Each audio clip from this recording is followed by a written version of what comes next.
भी हाथ में खतियान है, वो आदिवासी है, संथाल है, मुस्लिम है, भगत जी है, मियाँ जी है, इसके बाद बंगाली भाई है, बहुत खतियानी लोग हैं यहाँ। पारस रात तो हम जा रहा हूँ कल जा रहा हूँ और मैं बता दूंगा जैन मुनि लोगों को। अरे बाहर के लोग आकर के 15-20 एकड़ 25 एकड़ जमीन ले रहे हैं। भी हाथ में खतियान है, वो आदिवासी है, संथाल है, मुस्लिम है, भगत जी है, मियाँ जी है, इसके बाद बंगाली भाई है, बहुत खतियानी लोग हैं यहाँ। जिसके हाथ में खतियान 3rd ग्रेड 4th ग्रेड में वही जाएगा। हो गया खिला। आज हम लोग बिहार नहीं जा ढूंढ पा रहे और यहाँ पर जो मैट्रिक पास किया, इंटर पास किया है, अरे यहाँ पैदा हुआ है, यहाँ इंटर पास किया, क्या वो भी आ जाएगा क्या? जमीन खरीद के यहाँ रह रहे हो क्या? झारखंडी हो गए क्या? ऐसा नहीं चलने वाला है। इसका स्पष्ट नीति बने, यहाँ के युवाओं को नौकरी मिले, इसी की लड़ाई है। खतियान तो है ही है यार, खतियान का लड़ाई है कहाँ? बहुत बहुत धन्यवाद सर। पारसनाथ के मुद्दे पे सर, पारसनाथ तो हम जा रहा हूँ कल जा रहा हूँ और मैं बता दूंगा जैन मुनि लोगों को। अरे आप आए हो यार, पहले बताओ ना, यहाँ पहले आदिवासी है या आप पहले जैन मुनि आए हो? तो बोलता है कि हम खरीदे हैं। किससे खरीदे हो? लेकिन आप खरीदे हैं इसका मतलब है आप बाद में ना आए हो जी, तब खरीद रहे हो।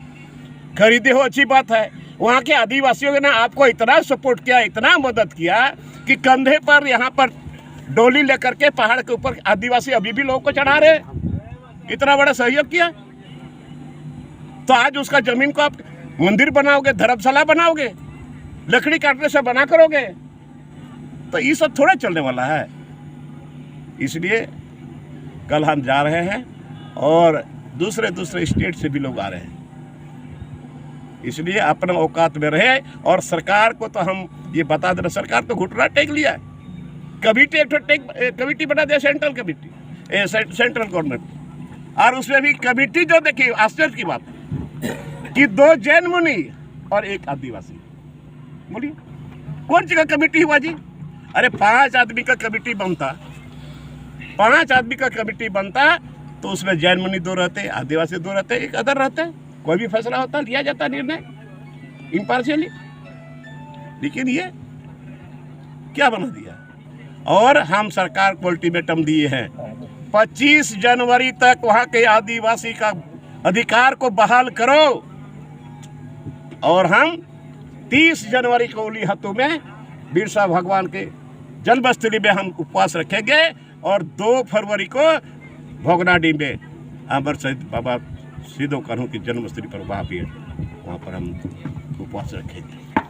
इसके बाद जैसा होगा देखा जाएगा। सर अंतिम में ये बता दीजिए सर, आज का क्या प्रोग्राम है? स्वराज पे क्या अभी नाचना गाना है और क्या है? सर अमित शाह का एक अरे अमित शाह था कि एक आदिवासी, गरीब आदिवासी मोटा एक कट्ठा 2 कट्ठा तो आपसी भाईचारा में लोग ले रहते हैं, कोई बात नहीं, यहीं के लोग हैं, मूलवासी लोग हैं, कोई बात नहीं है। लेकिन बाहर के लोग आकर के 15-20 एकड़ 25 एकड़ जमीन ले रहे हैं, खुलेआम ले रहे हैं।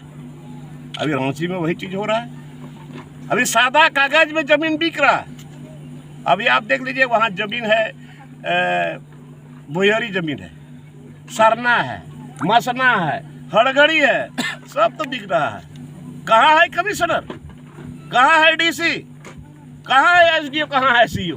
कौन देखेगा इस सब चीज? और इसके बाद अलग से फिर माइंस है, कोल माइंस है। धनबाद जाके देख लीजिए कितने लोग चले गए, उसका कोई अता पता नहीं है, कौन उसको खोजेगा?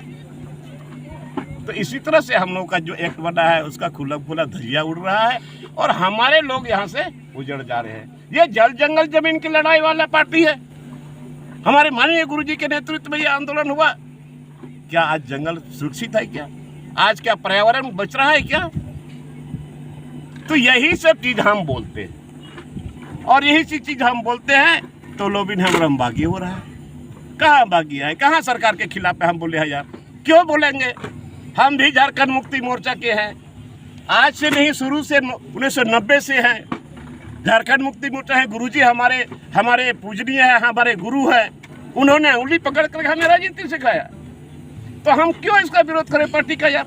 सरकार का क्या विरोध करें?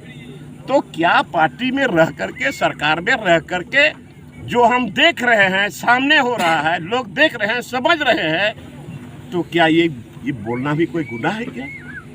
बकौल विधायक लोबिन हेम्ब्रम क्या ये मानते हैं कि सरकार जो है आदिवासियों को जो है एक तरह से जो उनकी जनसंख्या घट रही है, आबादी घट रही आराम है, से। इसके लिए हेमंत सरकार को आप दोषी मानते हैं? एकदम जिम्मेवार है वो।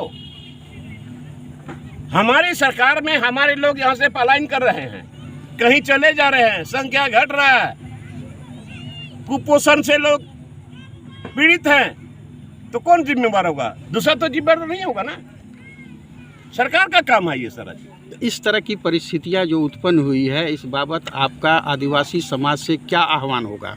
देखिए आदिवासी आवास, देखिए आह्वान क्या करेंगे, हम तो हर जगह लोगों को जगा रहे हैं, जगाने का काम करेंगे। और हम तो कल ये हम बोले हैं, कल हम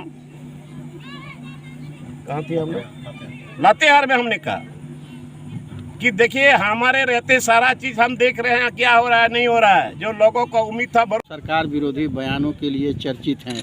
आपसे यह सवाल है कि महागठबंधन की सरकार में जितने भी माननीय प्रतिनिधि हैं, लगभग सबको ईडी तो सीबीआई तो सीआईडी जो है शिकंजे में ले रही है। क्या झारखंड में जो माननीय हैं उनका चरित्र और चेहरा बदल गया है क्या?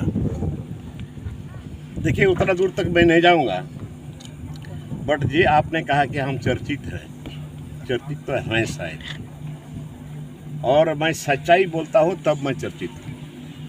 मैं सरकार को आईना दिखाता हूँ और उन्हीं की बोली हुई बात को मैं दोहराता हूँ। तो लोग बोलते हैं कि नहीं आप सरकार के विरोध बोलते हो, विरोध की बात है ही नहीं। उन्होंने जो चुनाव के वक्त में जो उसका चुनावी मैनिफेस्टो था, वो मैनिफेस्टो लोबिन हेम्ब्रम ने नहीं लिखा, उन्हीं लोगों ने लिखा। आज मैनिफेस्टो को देख करके लोगों को आशा हो गया, उम्मीद हो गया, भरोसा हो गया कि मैनिफेस्टो में ये सारा चीज़ है। एसपीटी एक्ट को सख्ती से लागू किया जाएगा, सीएनटी एक्ट को सख्ती से लागू किया जाएगा, पैसा एक्ट को लागू किया जाएगा, और हमारी सरकार बनेगी तो 6 महीने के अंदर 5 लाख नौजवानों को हम नौकरी देंगे, रोजगार नहीं नौकरी। बहुत सारी बातें हैं, बहुत सारी घोषणाएं हुई है, लेकिन जो मेन बिंदु है, जो यहाँ के जो आदिवासी मूलवासी जो आश्रित है, जो जमीन है, और ये यहाँ एक्ट बनाया हुआ है, और वो एक्ट भी सिद्धो कान्हू के बलिदानी के बाद मिला। ये एक्ट मिला संथाल परगना टेनेंसी एक्ट, और छोटा नागपुर में बिरसा भगवान के अगुवाई में लड़ाई लड़ी गई तो वहाँ सीएनटी एक्ट बना। तो ये एक्ट है इसलिए बनाया गया कि ताकि यहाँ के जमीन के रहने वाले भूमि पुत्रों को, जो रिकॉर्डेड टेनेंट है, उसको भगाया नहीं जा सके। आज क्या हो रहा है,